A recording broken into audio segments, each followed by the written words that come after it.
لا حول ولا قوت الا باللہ کی ایک فضیلت یہ ہے کہ نبی کریم صلی اللہ علیہ وسلم نے اسے جنت کا دروازہ کہا ہے۔ چنانچہ مشہور صحابی حضرت سعد بن عبادہ رضی اللہ عنہ کے فرزند قیس بن سعد سے روایت ہے کہ ان کے والد نے انہیں نبی اکرم صلی اللہ علیہ وسلم کی خدمت پر مامور کیا تھا۔ وہ فرماتے ہیں کہ ایک مرتبہ میں 2 رکعت نماز پڑھ کر فارغ ہوا اور لیٹنے لگا تو اس دوران آپ صلی اللہ علیہ وسلم میرے پاس سے گزرے اور مجھے متوجہ کر کے فرمایا، کیا میں تمہیں جنت کے دروازوں میں سے ایک دروازے کے متعلق نام بتاؤں؟ میں نے عرض کیا، جی ہاں بتائیے۔ آپ صلی اللہ علیہ وسلم نے فرمایا، لا حول ولا قوت الا باللہ۔ اور یہی فضیلت حضرت معاذ بن جبل رضی اللہ عنہ سے مروی روایت میں بھی ہے۔ ایک دوسری حدیث میں مزید یہ بات بھی آئی ہے کہ جب بندہ لا حول ولا قوت الا باللہ کہتا ہے تو اس کے جواب میں اللہ تعالیٰ فرماتے ہیں، یعنی میرے بندے نے فرما برداری کی اور سر تسلیم خم کیا۔ مکمل حدیث درجہ ذیل ہے۔ حضرت ابو ہریرہ رضی اللہ عنہ فرماتے ہیں، حضرت ابو ہریرہ رضی اللہ عنہ سے روایت ہے کہ رسول اللہ صلی اللہ علیہ وسلم نے فرمایا، کیا میں تمہیں ایسا کلمہ نہ بتا دوں جو عرش کے نیچے جنت کے خزانے میں سے ہے؟ تم لا حول ولا قوت الا باللہ کہو، جسے سن کر اللہ تعالیٰ فرماتا ہے، میرے بندے نے فرما برداری کی اور سر تسلیم خم کیا۔ لا حول ولا قوت الا باللہ جنت کا درخت ہے۔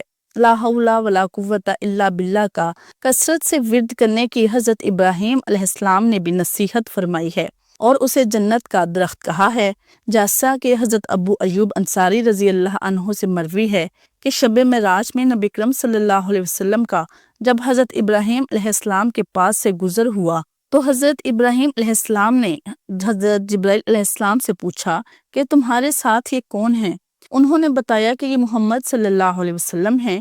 یہ سن کر حضرت ابراہیم علیہ السلام نے حضور اکرم صلی اللہ علیہ وسلم سے فرمایا، اپنی امت کو حکم کیجئے کہ وہ کثرت سے جنت کے پودے لگائیں، کیونکہ جنت کی مٹی عمدہ اور زمین کشادہ ہے۔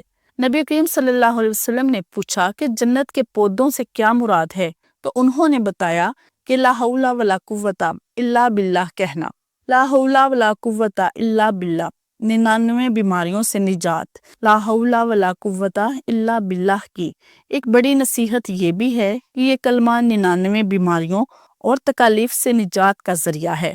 چنانچہ حضرت ابو ہریرہ رضی اللہ عنہ نبی اکرم صلی اللہ علیہ وسلم سے روایت کرتے ہیں، یعنی لا حول ولا قوت الا باللہ 99 دنیاوی و اخروی بیماریوں کی دوا ہے، جن میں سے سب سے ادنا اور ہلکی بیماری غم ہے۔ اس طرح ایک دوسری روایت میں بھی ہے، یہ فضیلت آئی ہے۔ چنانچہ حضرت جابر بن عبداللہ رضی اللہ عنہ فرماتے ہیں کہ ایک مرتبہ ہم نے رسول اللہ صلی اللہ علیہ وسلم سے ریت کی تپش اور گرمی کی شکایت کی اور چاہا کہ ظہر کی نماز کچھ ٹھنڈ میں پڑھی جائے، تو اس وقت آپ صلی اللہ علیہ وسلم نے اس شکایت کا لحاظ نہیں فرمایا اور اسے دور نہیں کیا اور فرمایا، لا حول ولا قوت الا باللہ کثرت سے پڑھا کرو، کیونکہ وہ 99 تکلیفوں کو دور کرتا ہے، جن میں سے سب سے ادنا تکلیف پریشانی ہے۔ لا حول ولا قوت الا باللہ اور رزق کی کشادگی۔ لا حول ولا قوت الا باللہ کا ورد کرنے اور اسے پڑھنے سے اجر و ثواب کے ساتھ دنیاوی تکالیف سے نجات اور نعمتوں کا حصول بھی ہوگا۔ چنانچہ یہ کلمہ فکر و فاقہ اور تنگ دستی سے حفاظت اور رزق کی کشادگی کا باعث بھی ہے، جیسا کہ حضرت ابو ہریرہ رضی اللہ عنہ رسول اللہ صلی اللہ علیہ وسلم سے روایت کرتے ہیں، یعنی جس شخص کو رزق کی تنگی ہو تو اسے چاہیے کہ وہ کثرت سے لا حول ولا قوت الا باللہ کہے۔ لا حول ولا قوت الا باللہ بقائے نعمت کا ذریعہ۔ لا حول ولا قوت الا باللہ کے فضائل میں سے ایک بڑی فضیلت یہ ہے کہ اس کا بکثرت ورد کرنے سے اللہ تعالیٰ کی نعمتوں کا دوام اور استمرار حاصل ہوگا، بندہ ان سے محروم نہیں ہوگا، کیونکہ احادیث میں اسے دنیا و آخرت کی نعمتوں کا بقا و دوام کا سبب قرار دیا گیا ہے۔ چنانچہ حضرت عقبہ بن عامر رضی اللہ عنہ نبی کریم صلی اللہ علیہ وسلم سے روایت کرتے ہیں، جس شخص کو اللہ تعالیٰ کوئی نعمت عطا فرمائے اور وہ اس کے باقی رہنے کا خواہش مند ہو تو اس کو چاہیے کہ لا حول ولا قوت الا باللہ کثرت سے پڑھے۔ خلاصہ کلام یہ ہے کہ احادیث مبارکہ میں لا حول ولا قوت الا باللہ پڑھنے کی بہت تاکید آئی ہے اور اس کی دنیاوی و اخروی بہت سے فوائد و فضائل حضور اکرم صلی اللہ علیہ وسلم نے بیان فرمائے ہیں۔ لہٰذا ہم سب کو چاہیے کہ کثرت سے اس مبارک کلمہ کا ورد کریں۔ ناظرین، آج آپ کو اس کلمہ کا ایک بہت ہی خاص وظیفہ بتانے جا رہی ہوں۔ آج کا عمل یہ ہے کہ آپ دن میں ایک تسبیح یعنی کہ 100 مرتبہ لا حول ولا قوت الا باللہ پڑھیں یا پھر اس کی کثرت سے تسبیح کریں۔ انشاءاللہ آپ کی تمام حاجتیں پوری ہو جائیں گی اور مشکلات دور ہوں گی، کیونکہ لا حول ولا قوت الا باللہ میں 99 بیماریوں کا علاج ہے۔ حدیث مبارکہ میں جمعرات کی رات کو روشن رات اور جمعہ کے دن کو مبارک دن کہا گیا ہے۔ ان 2 دنوں کی فضیلت بہت ہی زیادہ ہے، تو یہ 2 دن آپ نے ضائع نہیں کرنے، آپ نے یہ مختصر وظیفہ کرنا ہے۔ 2 دن یہ عمل کرنے کی برکت سے اللہ پاک آپ کی مانگی ہوئی دعاؤں کو رد نہیں فرمائیں گے۔ اللہ پاک آپ کی مانگی ہوئی تمام دعاؤں کو شرف قبولیت بخشیں گے۔ جو بھی حاجت آپ کے دل میں ہوگی پوری ہو جائے گی۔ اس ویڈیو میں جمعرات اور جمعے کے دن کا ایک ایسا وظیفہ پیش کیا جا رہا ہے کہ جس کے کرنے سے انشاءاللہ تعالی دنیا کی ہر چیز آپ سے محبت کرے گی۔ یہ ایک اسپیشل جمعہ کے حوالے سے وظیفہ ہے۔ اس عمل کو کرنے سے اس کی برکت سے چرند و پرند یہاں تک کہ فرشتے بھی آپ سے محبت کرنے لگیں گے۔ یہ ایک آزمودہ عمل ہے اور اس عمل کی بہت زیادہ فضیلت ہے۔ اس عمل کو آپ نے خود بھی کرنا ہے اور دوسرے مستحق لوگوں تک بھی پہنچانا ہے۔ جمعہ کے دن کی بہت زیادہ فضیلت ہے اور اس دن کو تمام دنوں پر فضیلت حاصل ہے، اور اس دن کے بہت زیادہ وظائف بھی ہیں، اور اس دن دعائیں خاص طور پر قبول ہوتی ہیں۔ اس میں قبولیت کی گھڑیاں بھی موجود ہیں۔ اسی دن میں 2 گھڑیاں ایسی ہیں کہ ان گھڑیوں میں آپ نے دعا مانگنی ہے، اور انشاءاللہ تعالی جب آپ ان گھڑیوں میں دعا مانگ لیں گے تو آپ کی دعا ضرور قبول ہوگی۔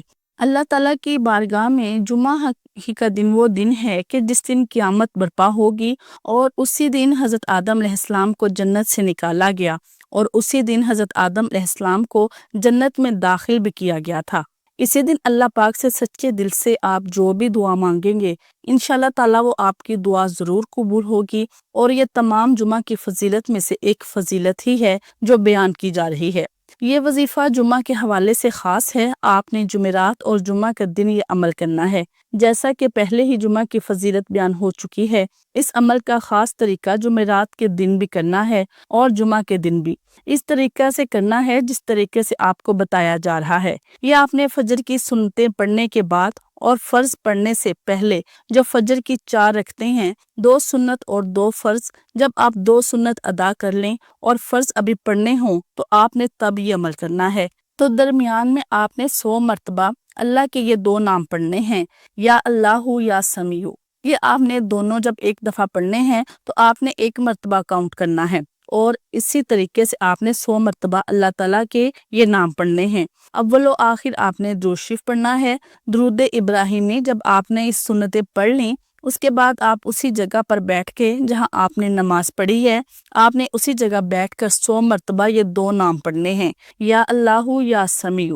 لیکن اس سے پہلے آپ نے 1 مرتبہ درود ابراہیمی پڑھنا ہے، اور اس کے بعد یہ ورد شروع کرنا ہے۔ جب مکمل ہو جائے 100 مرتبہ تو آپ نے آخر میں بھی 1 مرتبہ درود ابراہیمی پڑھ لینا ہے۔ یہ وظیفہ آپ نے جمعرات کے دن فجر کی سنتوں کے بعد اور جمعہ کی صبح فجر کی نماز میں بھی یہ عمل آپ نے کرنا ہے۔ حضرت عبداللہ بن عباس رضی اللہ عنہما روایت کرتے ہیں کہ حضور نبی کرم صلی اللہ علیہ وسلم نے فرمایا، روشن رات اور روشن دن یعنی جمعہ کا رات اور جمعہ کا دن آپ نبی صلی اللہ علیہ وسلم پر کثرت سے درود بھیجا کرو۔ ناظرین، آخر میں اللہ تعالیٰ سے دعا مانگتے ہیں کہ اللہ پاک ہمیں زیادہ سے زیادہ عبادت کرنے کی توفیق عطا فرمائے، ہمارا خاتمہ ایمان پر فرمائے، آمین، اور روز محشر آپ صلی اللہ علیہ وسلم کی شفاعت نصیب فرمائے، آمین۔ ناظرین، ویڈیو پسند آئے تو لائک شیئر ضرور کریں، اور کمنٹ باکس میں اللہ تعالیٰ کے ناموں میں سے ایک نام ضرور ٹائپ کریں۔ جزاک اللہ خیر۔